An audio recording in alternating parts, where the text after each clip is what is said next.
So let's get right to it. Our top story, the new developments in the coronavirus. Here's the latest. There are at least 433 cases reported in 32 states. That cruise ship off the coast of California with at least 21 infected passengers and crew is finally coming to shore.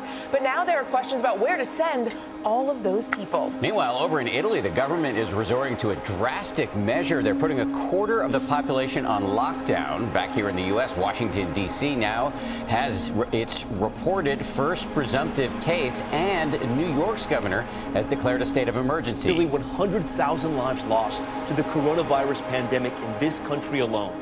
More than 97,000 deaths in the U.S. right now. Cases of COVID-19 on the rise in at least 8 states, including Alabama, Arkansas, and the Carolinas. Late today, President Trump issuing a new COVID-19 travel ban, blocking non-U.S. citizens traveling from Brazil, which is now just behind the U.S. in number of cases.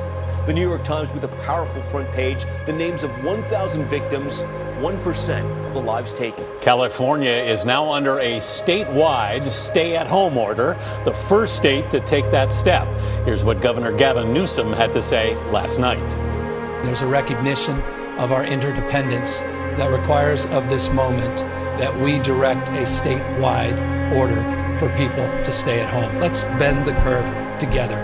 Let's not regret. Let's not dream of regretting. Go back, say, well, you know, we coulda, woulda, shoulda. California is the most populous state in America. It's also the world's fifth in Europe, largest. Italy and Spain have reported their biggest yet daily increases of COVID-19 cases.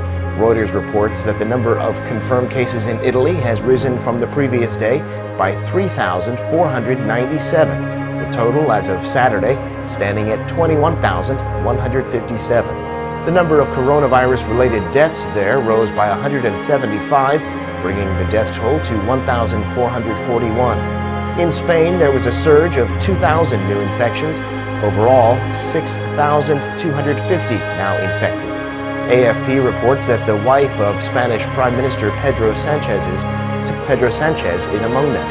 The death toll from COVID-19 in Spain is now at more than 190. In France, the number of confirmed cases rose to nearly 4,500, and there have been 91 deaths.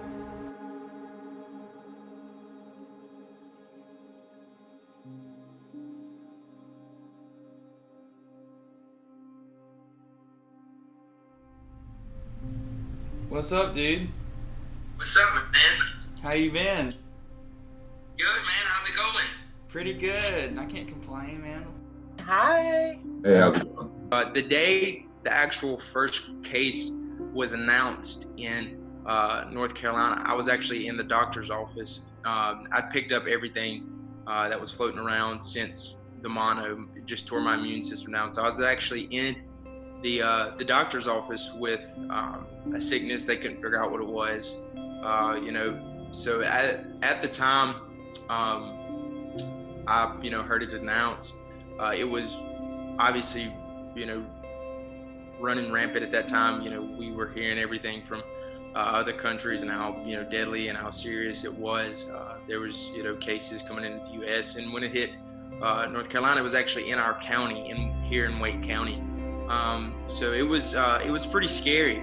But yeah, I have a bathing suit on now. I play beach volleyball. I pretty much live in a bathing suit, but we haven't been able to go in the water, or they cut down the nets actually. So for the past 2 months, we couldn't go on the stand at all. It's taught me the importance of church and community in everyday life. Yeah, I didn't realize how much I needed people.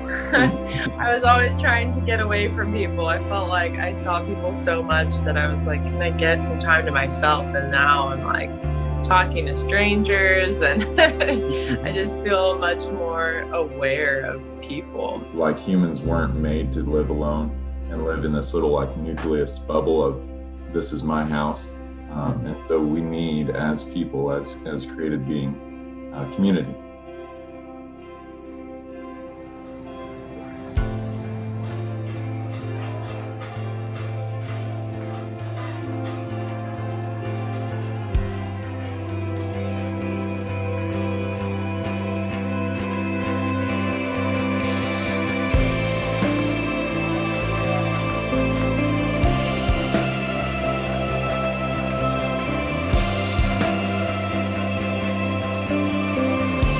There's been a ritual that started almost every evening now in New York City. At 7 p.m., New Yorkers go out on the streets from their windows and they cheer for healthcare workers. One of my favorite parts of the day. Everybody comes out and cheers for us at 7 o'clock, and it's just amazing. I wish they did this every day. It's amazing support from the community. I can't even believe it. You are my sunshine, my only sunshine. You make me happy. Luis has been in the nursing home for 1,083 days, and for the first time, Jerry has had no physical contact with his 83-year-old wife. So please don't take my sunshine away. Did you know you my sunshine? Even at nighttime, you my sunshine.